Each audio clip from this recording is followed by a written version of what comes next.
Nova Scotia. Thank you, Your Honour. Honourable Senators, I move that this bill be read a third time. Moved by the Honourable Senator Deakin, Nova Scotia, seconded by the Honourable Senator Okwa, that the bill be read a third time.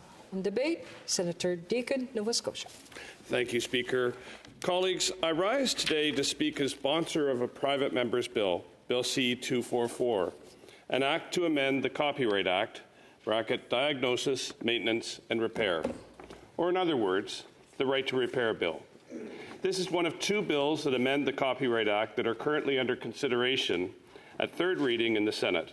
The other is Bill C-294, an act to amend the Copyright Act interoperability, close bracket, which Senator Housakis spoke to last Thursday as sponsor. They both relate to technological protection measures, or TPMs, or what's called often digital locks, that companies use to prevent third parties from accessing software that would enable them to choose to connect their appliance, farm equipment, automobile to another related device that they own, in the case of C-294, or to diagnose, repair, and maintain devices that they own, in the case of 244. As stated by a representative from the Copyright and Trademark Policy Directorate at Innovation, Science and Economic Development Canada, when answering a question in committee, these two bills, and I quote, complement each other very well and go to the same spirit, end quote. You will hear me speak to Bill C-294 as a very friendly critic later this afternoon, but I will focus the remainder of this speech on C-244. Back in February, I spoke to you at length at second reading about the purpose of this bill and the crucial importance of enabling right to repair framework in this country. In that speech, I underlined the intended policy objectives of the legislation, the importance of it to our economy and our environment, and the broad consensus it achieves, even among MPs in today's divided Parliament. After 4 panels of testimony at the Bank Committee earlier this fall, I believe my colleagues on the Banking Committee feel the same way. A right to repair framework has been long called for and has already moved ahead in multiple jurisdictions worldwide. Provincially, Quebec has also advanced legislation to this effect, in particular relating to planned obsolescence. Right to repair responds to several consumer and small business gripes, where far too often it is more cost-effective to buy a new product than to repair an existing one, primarily due to the unintended use of the Copyright Act. Consequently, Canadians pay more for products and use them for shorter periods of time. In a study by Equiterre, 91% of Canadians surveyed have purchased an appliance or electronic device in the last 2 years. And within those 2 years, 63% of respondents said the appliance or device broke, and yet only 19% had it repaired. The result, increased profits of global manufacturers, higher costs to Canadian consumers, increased greenhouse gases, and more garbage in our landfills. Colleagues, the purpose of the Copyright Act, according to the Canadian Intellectual Property Office of ICED, is, and I quote, to further protect the public interest by promoting the creation and dissemination of works of arts and intellect, and to allow creators a just reward for their creation. It is a law of general application. Over the last 2 decades, over 2 decades ago, as the online distribution of music was replacing our beloved CDs, cassette tapes, and vinyl, the concept of a technological protection measure, or TPM, was devised, and an amendment to the Copyright Act was passed to prevent the distribution of creative works without fair compensation to artists via programs like Napster. This made sense. However, since then, virtually all appliances and machines have become more and more embedded with digital technology. Clever lawyers have co-opted TPMs to protect anything that they could think anything that had software in it. As was stated in our Bank Committee by an ICED official, quote, the use of TPMs by manufacturers together with the ban on bypassing TPMs reduces our own traditional ability to repair our own products when they break. It is now clear that the Copyright Act, specifically the TPM's regime, may be an obstacle for Canadians who want to repair their products containing software. The consequences have been dire. the unintended use of copyright laws limits competition and increases consumerism to the detriment of quality over quantity, reaping harm on our wallets and the environment. I spoke at length about this in my second reading speech. It was the avocado green appliance speech, if you may remember. Those would still be working, I think.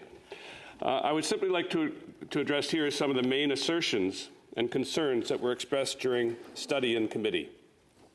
First, let me be clear that this bill only provides an exception to circumventing copyright law for the purposes of repair, diagnosis, and maintenance. It does not alter the intellectual property protections included in copyright protections and warranty agreements. This was made abundantly clear by various testimony. It's still illegal to break copyright law. Second, yes, certain industries will benefit more than others. It's no surprise that large automobile companies, dealerships, or farming equipment producers stand to lose their monopoly power as a result of this amendment. They have benefited from the unintended protections which have cemented their profits for years and will have to adjust to the realities of more competitive markets. Personally, I find that heartwarming. Third, it is crucial to maintain an industry-agnostic bill. Many industry groups have advocated for carve-outs, which in the past have been hurdles to any form of changes in this regard. The Copyright Act is a law of general application and applies federally. A harmonious federal-level change in this regard will help to prevent a patchwork of exceptions that enable consistent guidance for provincial jurisdictions to work within. 4, it was made clear that these changes to the Copyright Act are highly unlikely to cause issues under any existing trade agreements, notably under CUSMA. To date, there have been no specific retaliations occurring in other jurisdictions as a result of right to repair, and indeed dozens of U.S. states have some form of right to repair legislation in the books, as do European countries. Issues related to warranties and contracts can arise regardless of the changes to C-244 and whether or not a TPM is circumvented to facilitate repair. An amendment at the House Indu Committee also addressed any potential issues in this regard. 5, there are numerous advocacy groups representing medical devices, various industries, video games, and among others, which express concern that removing TPM protections under the Copyright Act would decrease the quality and safety of products. Colleagues, federal regulators should not be using copyright law as a crutch for a lack of proactive regulations to protect Canadian citizens. They should constantly be updating their regulations to manage consumer and environmental risks. Specifically, this bill does not supersede existing regulations related to specific classes of products. Those regulations remain unaffected, whether they exist for safety, health, design, the environment, or other purposes. Let me provide you with an example. In committee, a representative of the Global Automakers of Canada made the following statement, and I quote, "Having a blanket opening under the guise of right to repair or diagnosis will allow more bad actors to potentially access that software, bypass it, and make it easier to steal a vehicle." End quote. The same witness also said this to me when meeting in my office, and that the changes proposed in Bill C-244 creates risks that will accelerate Canada's globally leading levels of car theft. This is an outrageous claim. The only ones currently circumventing TPMs in Canada are car thieves. That's how they're stealing cars out of a driveway in 30 seconds. So criminals are benefiting from the fact that global auto manufacturers are relying on TPMs to stop your car from being stolen, despite blatant evidence that it's an utterly failed strategy. British regulators are not listening to these sorts of outrageous claims.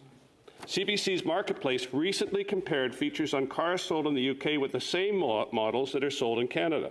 And interestingly, 6 of the top 10 on the list of stolen vehicles in Canada are also sold. Those same models are sold in the UK, but they are not stolen. Marketplace found that additional security features that are only available in the UK, not in Canada, that are made for the exact same models in the UK, and it makes them harder to steal. Seriously, the same manufacturers, the same models. These global car manufacturers are choosing not to include effective security measures in Canada, harming Canadian consumers and the Canadian economy, and unnecessarily putting consumers and the police at risk. Stuff like this just makes my blood boil. Thank you to CBC Marketplace for uncovering the story, and I absolutely encourage you to keep an eye on CBC Marketplace, not just last week, but every week, because they always have really intriguing stories about places where consumers are just not getting a fair shake. Now, that's not to say that there were not legitimate concerns. The video game industry, for example, arguably does produce creative work in software format and is especially vulnerable to piracy. While the changes in 244 do not change the fact that piracy is illegal, it may increase the burden of proof during litigation and the need for them to innovate so that they identify better protection measures and mechanisms in future. Through a brief submitted to the Banking Committee and my meetings with Medtex Canada, it was made clear that regulatory gaps related to third-party medical service providers and medical device service providers would also need to be addressed. Indeed, regulatory entities responsible for medical devices need to update their regulations and, without a doubt, should no longer rely on the Copyright Act as ways to protect medical safety. Specifically, the changes in C-244 lay bare deficiencies in our regulatory system that should be addressed by the appropriate bodies. Health Canada should consider broadening the scope of the existing regulatory framework to include oversight over all independent third-party medical device service providers. Colleagues, as I've said before, the lack of right to repair impacts farmers, mechanics, technicians, construction workers, electronic repair shops, artisans, and all sorts of small business owners. Bill C-244 helps to fulfill a government priority and therefore is supported by the government and by Innovation, Science and Economic Development Canada. This is just one piece of the puzzle for the right to repair regime in Canada. As an ISET official stated during our bank hearings, the bill creates an exception to the prohibition on circumventing TPMs in the Copyright Act. This removes only one of the many barriers that could prevent the right to repair of products. To be clear, more than C-244 needs to be done to create a positive right to repair in Canada. These amendments to the Copyright Act are important steps forward in aligning with the realities of the digital and data era.